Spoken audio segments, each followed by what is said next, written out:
All right, the poll question is posted. The early returns are 1 year and certain Super Bowl win. We'll update it as the show progresses. There is the NFC North, once upon a time the NFC Central, the black and blue division. Let's look at the draft needs.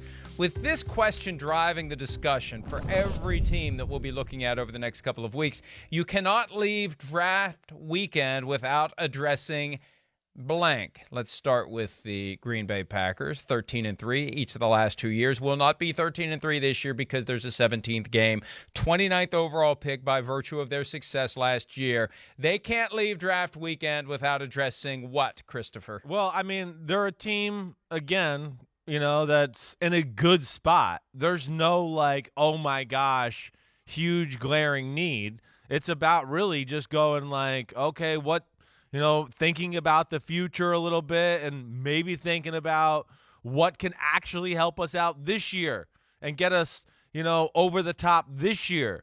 To me, the thing that I think jumps out to me are two positions, really, that right off the bat. Yeah, wide receiver is certainly another position I look at to go, yeah, why don't we add another big-time weapon to the offensive side of the ball? But I think more than that, interior D lineman would probably be the place I'd still look at, Mike.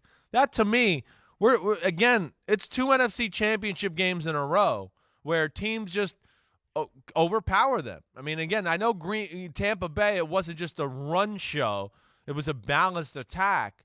But we saw, and we talked about it at the time, Tampa Bay ran the same run play the whole game. And it was basically we're going straight ahead, and you're not going to stop us with Leonard Fournette.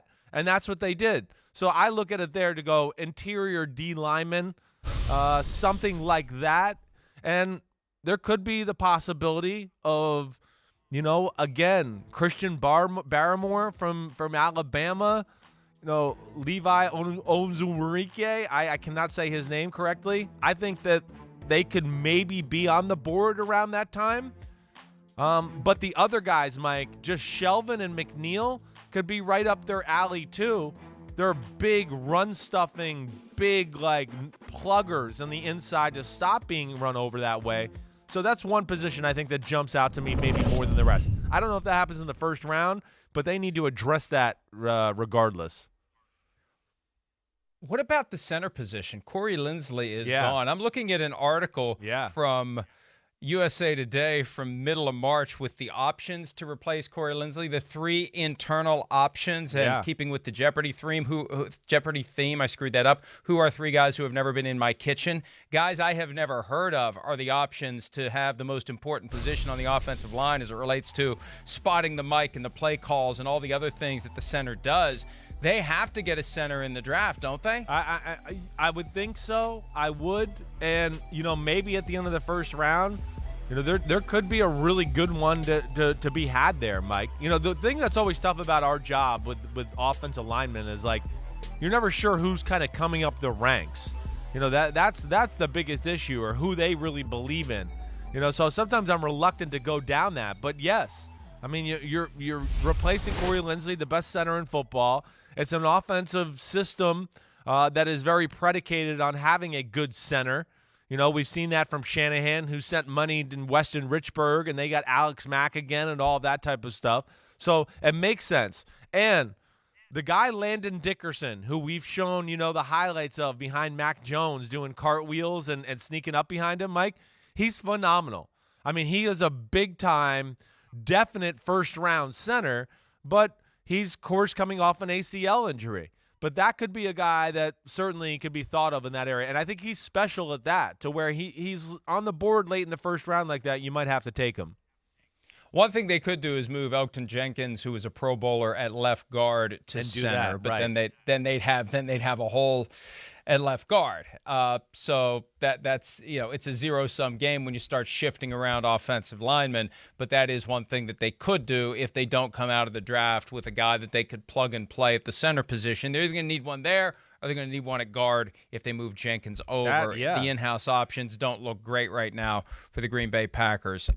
So look, even though they're 13-3, they have needs. Every team comes out of a season with needs, except the Tampa Bay Buccaneers, who are returning all 22 starters. So, for like a 13-3 team for the second year in a row, too.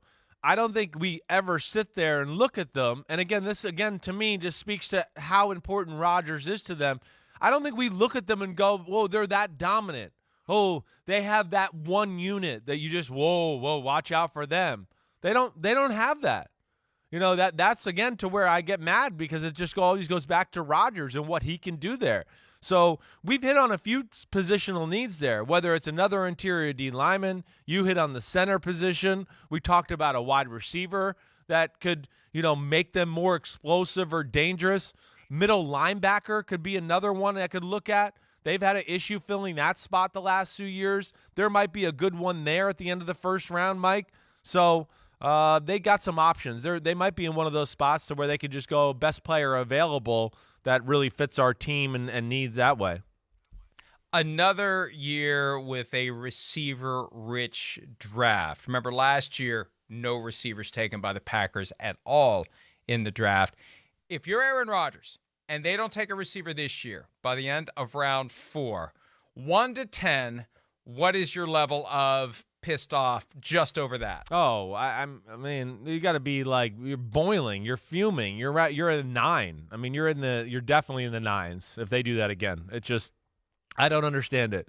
Nobody's had less support in the receiving room out of like the great quarterbacks of all time. It's up there with any of them as far as the least amount of support around him and making guys that are, average look good or good look great, or below average look like they're slightly above average. Nobody's been better at that in their career than Aaron Rodgers. And yeah, I mean, I am one that certainly sits here and thinks they need one more go-to guy like we've talked about.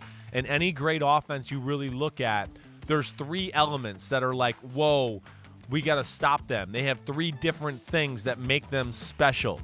And Green Bay certainly doesn't have that. But you go through go through time with great offenses, that's what they had. And Green Bay's usually only has 2. Last time they took a receiver in round 1 or 2 was Devontae Adams in 2014. No receivers taken the last 2 years. And, a lot of potential story ideas pass across my computer screen or my cell phone device. And I saw something recently where someone was suggesting Marquez Valdez-Scantling could be traded. What trade? What, because the receiver room is so stocked, that's why you would trade him? I don't get it, Chris. They don't have enough help for Aaron Rodgers as it is, and maybe they've got some plan on draft day that we don't know about to really. Maybe they're going to do the reverse of last year, and every pick is going to be a receiver. That would be the ultimate passive-aggressive move for the Packers, to make every pick in this draft a receiver. But there's definitely plenty of good receivers. Seems like every year we're going to have plenty of good receivers because there's plenty of quarterbacks throwing the ball and plenty of guys catching the ball at the college level. All right, Detroit Lions, 7th overall pick in the draft. Chris, they can't leave draft weekend without what? I would say more than anything, I just look at them and I'd go offensive line would probably be the number one thing I'd look at. They're another team that middle linebacker is in that conversation a little bit. Maybe secondary help, something like that. But I think the one that jumps out to me more than anything is offensive line. I think of it for 2 reasons. One, of course, hey, I think there's a real need on the unit as far as just improvement that way. But 2, I just look at them too, and go, wait, it's Dan Campbell, right? I mean, it's Anthony Lynn. We know they want to get back into, like, physicality, running the football. Dan Campbell came from New Orleans, which has always had this big, hulking offensive line.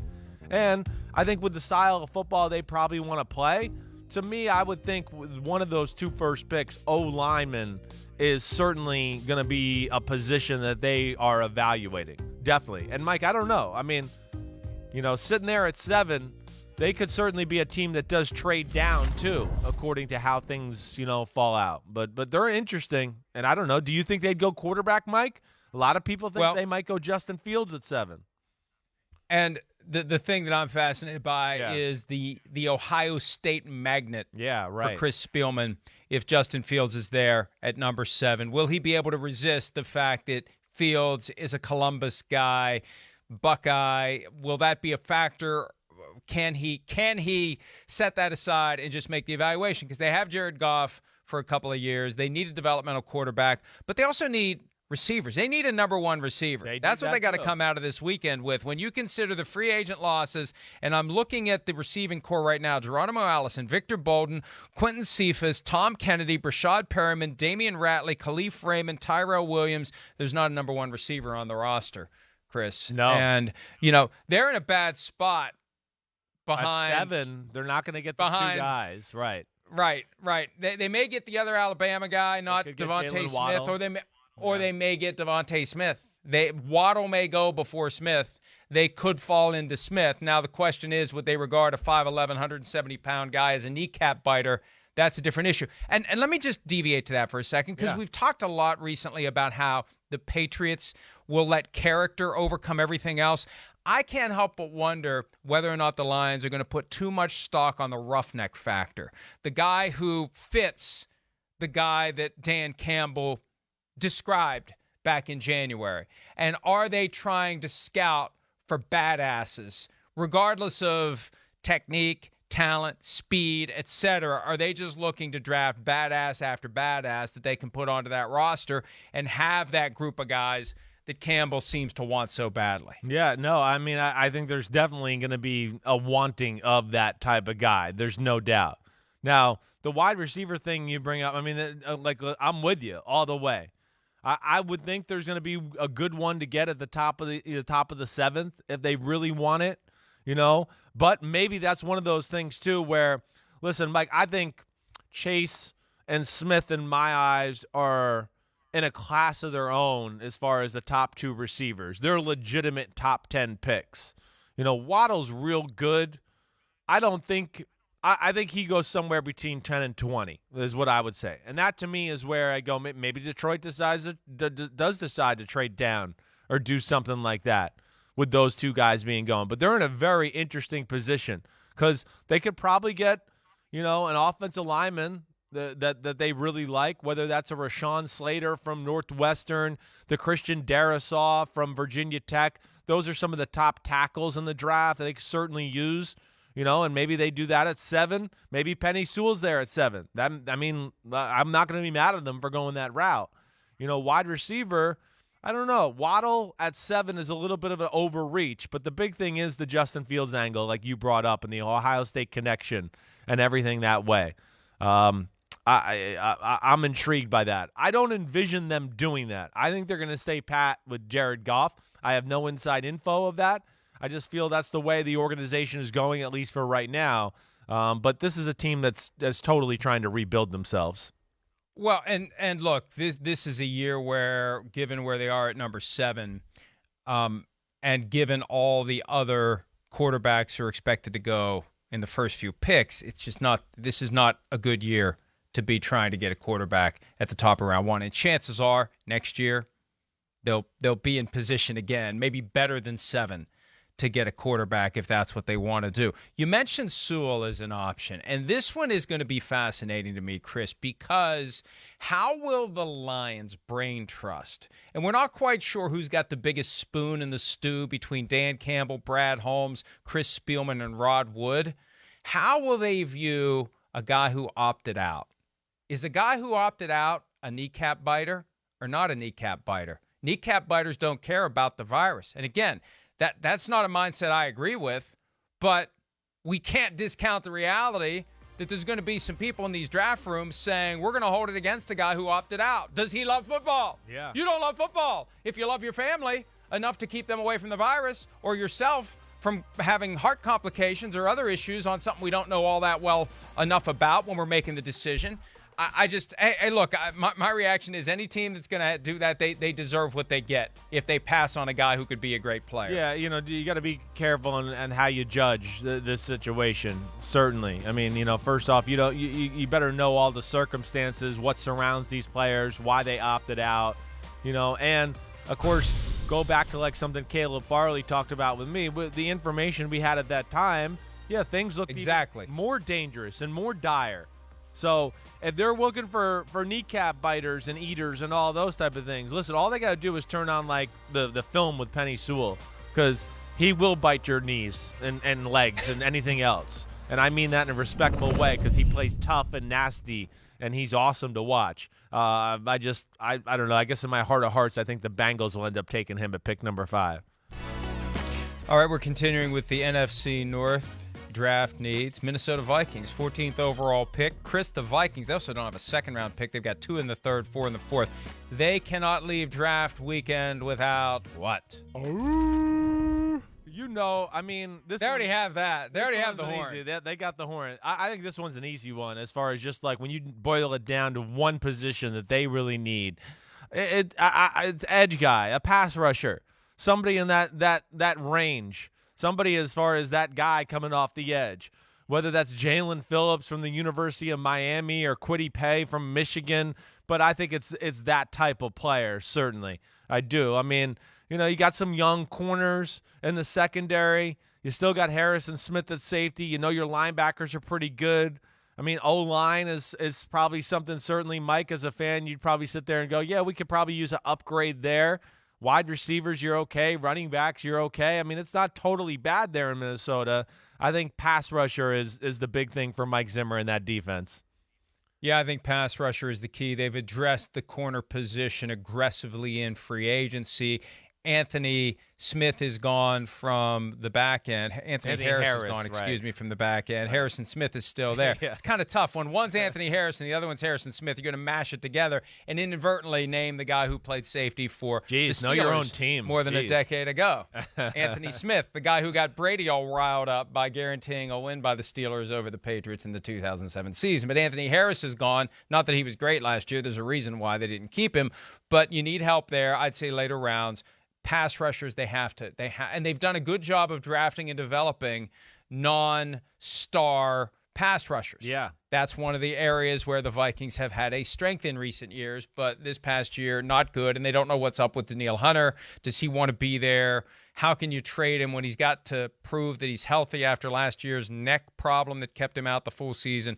But I agree with you. Pass rusher is key. Left tackle, they're likely to bump Ezra Cleveland out to replace Riley Reif, but then you have a hole at guard. But they've got plenty of things they need to do. Although last week, when you were talking to Caleb Farley and talking about Caleb Farley, if he would slip to 14, I'm curious to see what Mike Zimmer would do if Farley's on the board. Mike, to me, and I'm glad you brought that up because I was going to bring this up anyways. I think this is to me one of the great things about this draft, just to get off the team subject a little bit. But there's 4 guys, Mike, on this draft that I would look at and go, these are top 20 picks in the NFL draft, but they all have like an asterisk or, an issue next to their name. Caleb Farley opted out, back surgery. Jalen Phillips, the best pass rusher in the draft. He has concussion and retired from football for a year. There's a left tackle from Stanford, Walker Little, Mike. I mean, slam dunk, first rounder, that kind of player. And the receiver Rondell Moore from Purdue, who's been hurt the last 2 years, is a freak show. He was one of the best receivers in college football as a true freshman. That, to me, is going to be one of the intriguing things about the draft is there's 4 really talented guys that might be on the board for the best teams in football late in the first round because there's a little bit of an injury history there. I think it's one of the wild cards of the draft, in my opinion. All right, give me one thing the Bears need draft weekend. I think that does go O-line. I think when I look at them more than anything, tackle probably more than anything at 20 there should be a good one left over, whether that's a Tevin Jenkins from Oklahoma State or something like that. But come on. The Bears have had issues for the last few years up front. They don't open a lot of holes. They're not the greatest pass-protecting team. I think that's where it starts for them.